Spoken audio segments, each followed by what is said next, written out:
Hello, Stitchers. Welcome to Stitch Please, the official podcast of Black Women Stitch, the sewing group where Black Lives Matter.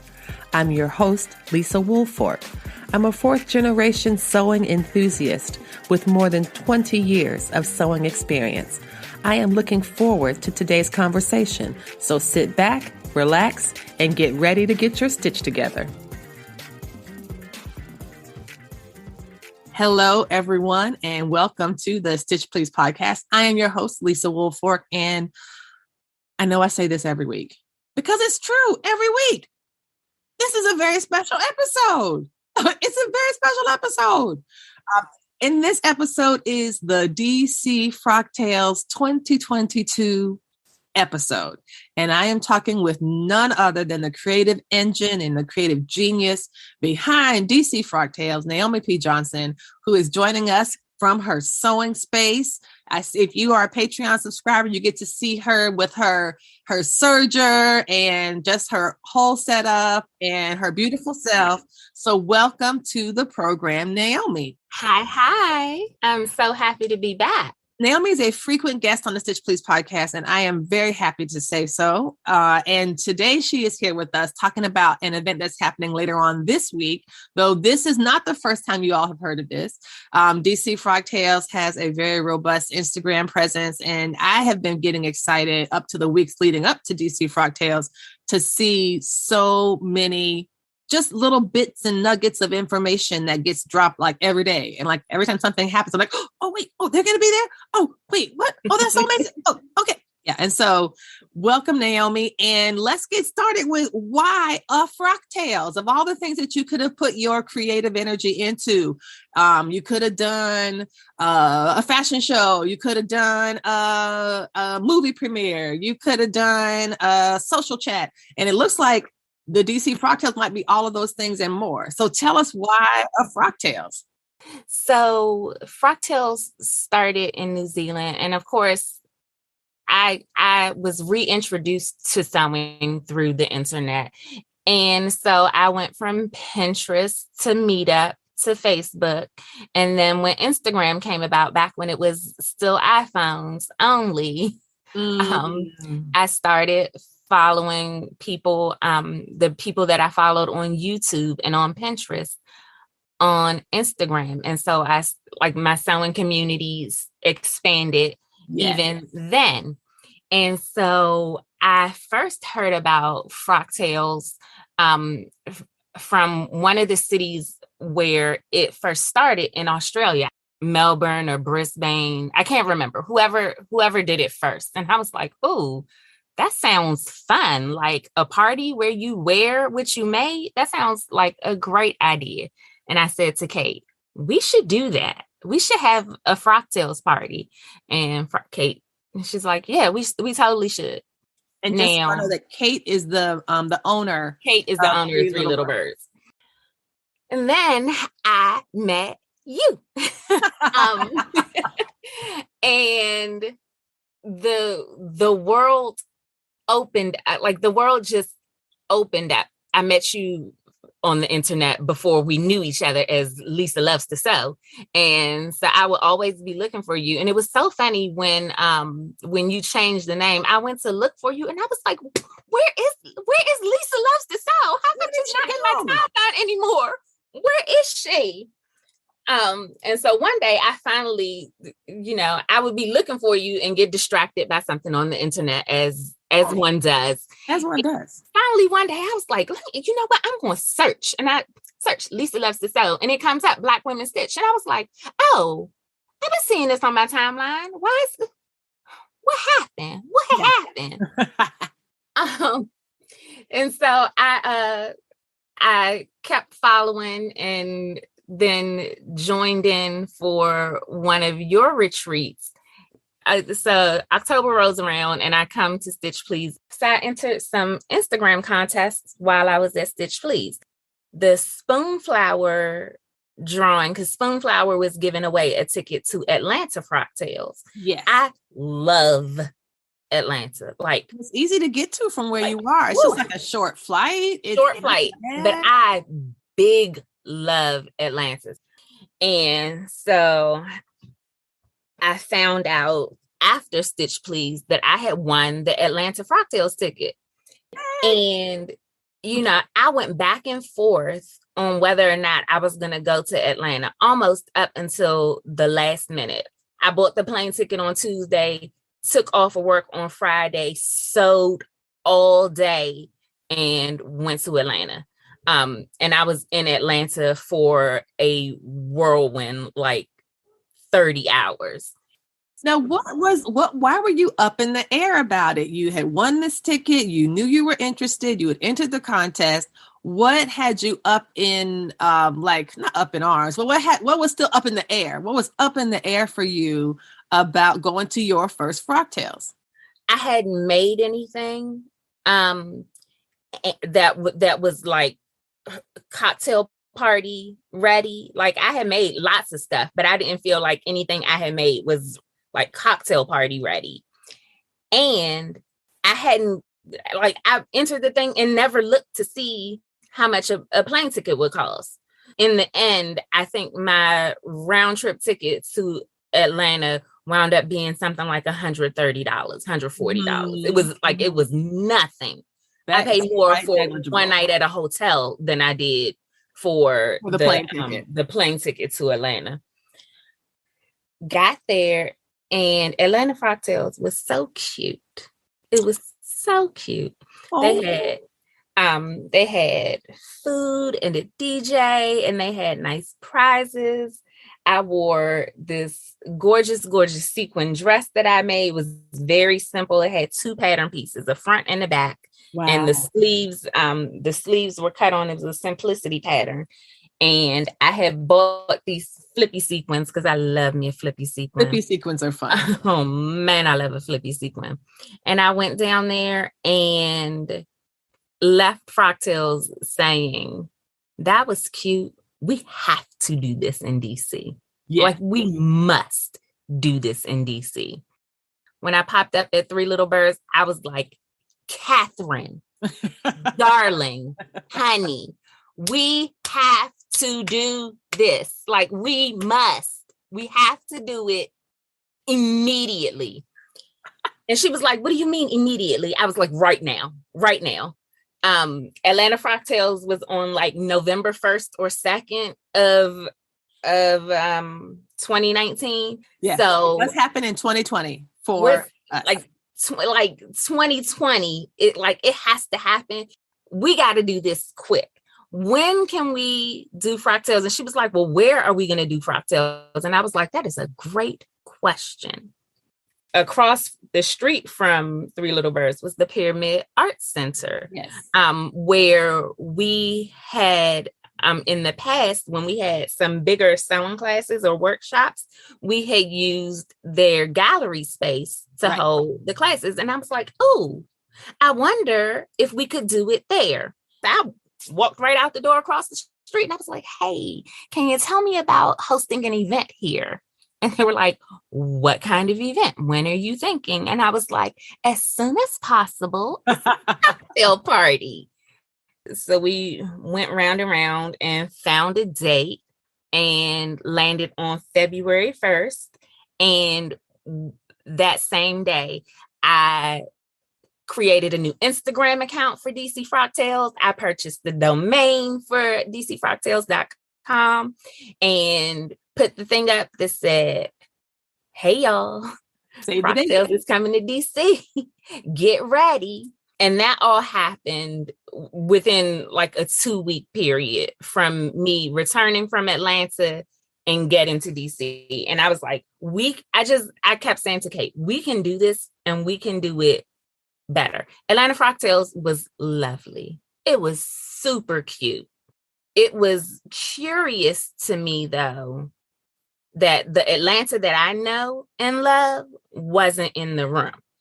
And so I was like, I'm going to do Frocktails in DC. And I'm going to find a way to fill it up with Black people. Of course, there are other people in the DC sewing community. Yes, but I wanted Frocktails to be representative of the sewing community that I'm a part of, with cut sew wear. And the cut sew wear sewing community was not a bunch of white women and me. There were many Black women and many white women and some Latinx women and women of other backgrounds. And so that's what I thought Frocktails should look like. Yes. And boy, am I ever delighted, because it did. It absolutely did. And y'all, there is an episode of the podcast from 2019 or from 2020 that talks about, I think I call the episode DC Frocktails a love story. Because it was this beautiful labor of love. I was able to attend. It was such a great time. And I know I am certainly looking forward to this year's event. Now, what's funny about this event to me, Naomi, is your first Frocktails in 2020, you got the idea for it in like 2 weeks. You had the venue, you had all this stuff ready to go. And you pulled off a successful event. It was amazing. It was warm. It was a lot of fun. The cocktails were amazing. I loved the drinks. All of it was so good. DJ was fire. It was amazing. Oh my goodness. I cannot say enough about DJ DC Infamous. Ooh, DJ DC Infamous was fire. I love the tattoo, folks. Good. I got my first tattoo, and I'm very happy about it. Oh, let's see. I got a tattoo as well. My first tattoo. And in case you were wondering, she cried like a baby, and it was completely because it hurt. I did not cry. There were no tears, but it hurt. It felt like crying. It felt like crying, but just with words. And so it was beautiful. It was really beautiful. And now you're having another Frocktails in 2022. I'm so, again, excited and actually here for it, as always. But you've had a lot of time to plan now. It's almost like the opposite. Like the first Frocktails was like 2 weeks, idea, 2 months, event, we're done. Yay! Yeah, it was so fast. And now you've had like months upon months upon months. Or actually, it feels like years, actually. Knowing what I know now and thinking back and looking back at DC Frocktails, I know for sure that COVID was here already. And so I'm like, okay, all right. Well, we had this great party and it was phenomenal. It was awesome. We had such a good time. We wound up having we wound up selling 130 tickets. And then there were the bartenders and the crew and the tattoo artists. And so there were about 150 people in there total. Right. And we were packed. Yes. Like it was very cozy. I could not have dreamed a better party than it turned out to be. Mm-hmm. And then the news started to get more and more concerning about the coronavirus. And a mere 6 weeks later, like everything changed. Yes. You are teaching second grade all of a sudden in your sewing room. Yeah, school is closed. I'm having second grade from this seat where I'm sitting right now. And it is like not awesome. It is just a scary, scary time. Now, I of course, I'm remembering all those times and I'm remembering all that time. And I'm remembering that the feeling that Frocktails was like one of the last fun things. Would you go so far as to say that if Frocktails was kind of like the end of, the good times, fun times in the beginning of the pandemic, do you see this current Frocktails that's coming up, the one that's happening this weekend, is that in some ways a sign that we might be, able to thaw out a bit? I'm not saying that this is marking the end of the pandemic, but it does feel like there's people coming together again, and that Frocktails is the event that can bring people together. Yeah. At this point, we've gotten to May. We have been able to have school in person with relative success. Yes. For the whole school year. Yes. with the availability of vaccines, and not just vaccines for adults, but vaccines for children, younger children, like really, truly, Yes. any day now. Yes. Because kids over 5 can, but kids under 5 can't. And yeah, so like at the elementary school level where I am, we still have children in the building who are not yet able to be vaccinated. That's right. And that's a major concern for me. It is a concern because I am a member not just of the sewing community, I'm also a member of my school community and my neighborhood and my city and, you know, the world, right? So I know that people, myself included, have been ready to come together again. But so now this sounds like people are moving around, things are starting to thaw.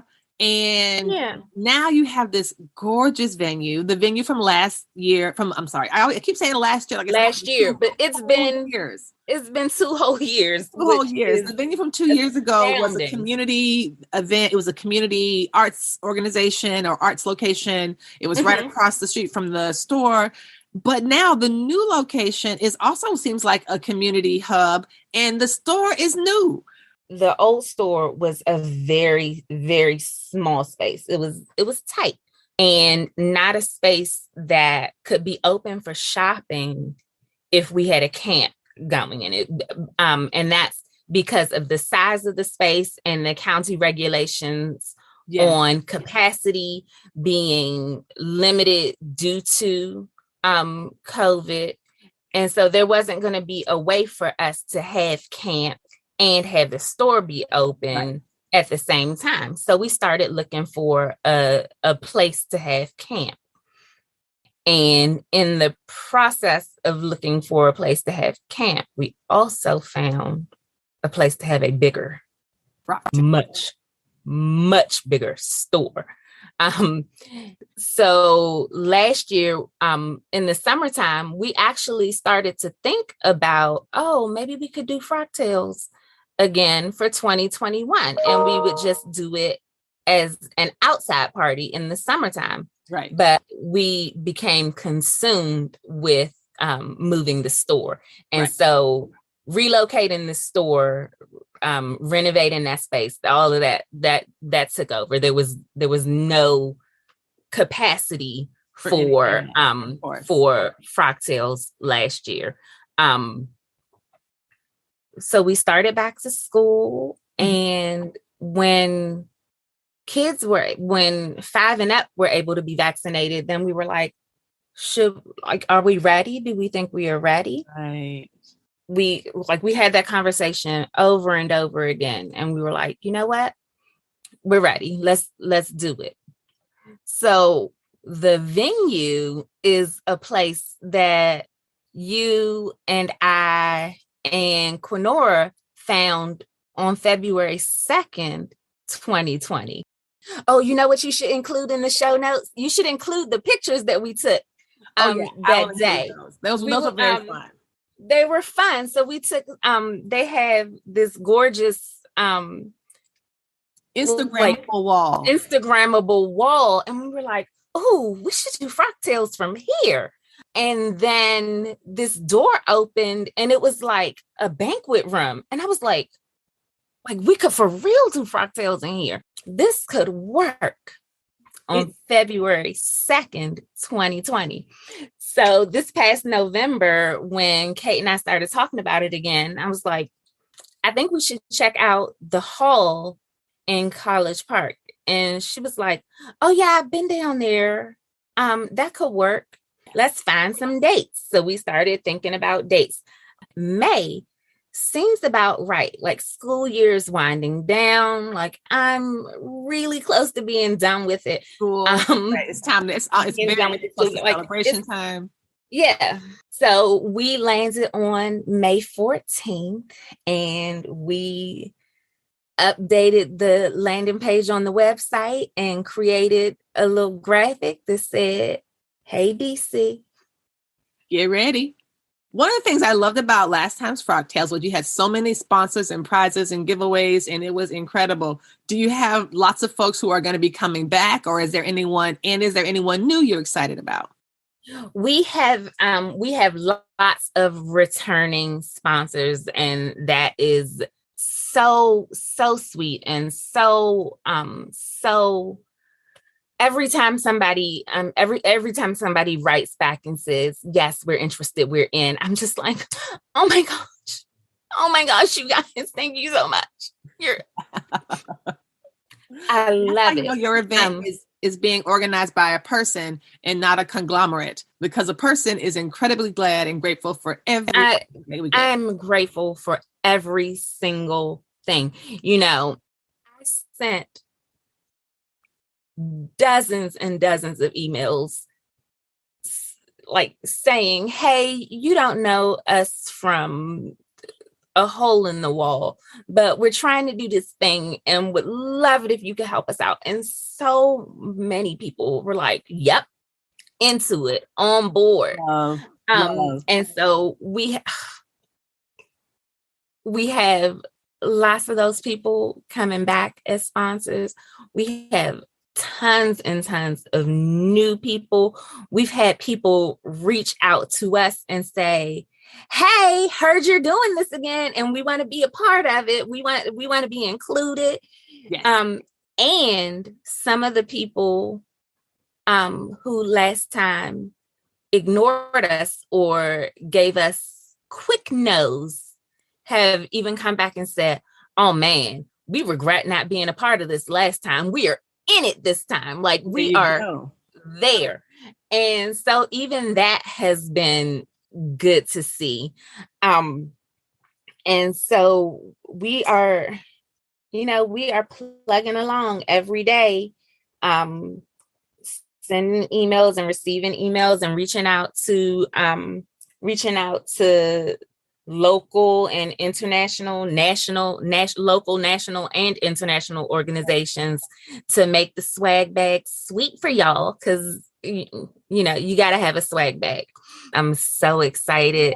I'm very excited for this. I am incredibly looking forward to it. I mean, what I'm looking forward to more than anything is the 360 camera. Like, if ever there was an event made for a 360-degree camera, yep, it has to be Frocktails. So you get to see what I made from all sides, not just the front of it. Yeah. Oh, how lucky are you? It is such a celebration of community, a celebration of the sewing community, a celebration of making, of the spirit of resilience and creativity for making. I, for one, am super, super looking forward to it. It is just in a few short days. And so I am looking forward to seeing you in person and in real life, and seeing all those other folks who are going to be coming down, and so much swag. How can people find out information about this event if they haven't already? If this is for some reason their very first time ever hearing about it, how? But if it is, how do they find out more information, especially if they might be local and could come? If you are local, if you are not local, if you are going to happen to be in DC this weekend, check us out on Instagram at DC Frocktails. You can visit our website to peruse our sponsors and to purchase tickets at www.dcfrocktails.com. You will find there information on the hotel. Though the room block is closed at this point, the hotel is literally across the parking lot from the venue. But you will find information on transportation to the venue. You will find links to all of our sponsors. You'll see pictures from 2020. There's a message board to be in communication with other Frocktails attendees. One of the things that I really loved about the message board last year was there were people who carpooled together, because some people were like, oh man, I just really don't want to drive from way out in Virginia or way up past Baltimore. Right. And what several people did was found a friend on the message board. Somebody was coming from Loudoun County, and so they carpooled together. Wow. That might be a little bit more challenging given the given people's COVID comfort, but that exists as a possibility. It exists. There was somebody who found someone who sews who lived in their same development. Like, wow, they found a new sewing friend in their development. That right is in the neighborhood. Wow. That was the point. That's the point for me. And so I'm just so excited to be able to be back doing it again. I know that there are some people who are a little bit grumpy with us over our COVID safety procedures. I don't have any real regrets over the choices that we made. Again, I'm a community ass bitch. And I'm not just a one community ass bitch. I am a community ass bitch for all of my communities, whether it is Black Women Stitch, whether it is the Three Little Birds community, whether it is my school community. And part of being a community ass bitch for all of those places is that I have to think about all of the places where I need to be across my days and weeks. That's right. And knowing that I still have to be, in order to do my work, I have to be in contact with people who are not yet able to be vaccinated. Right.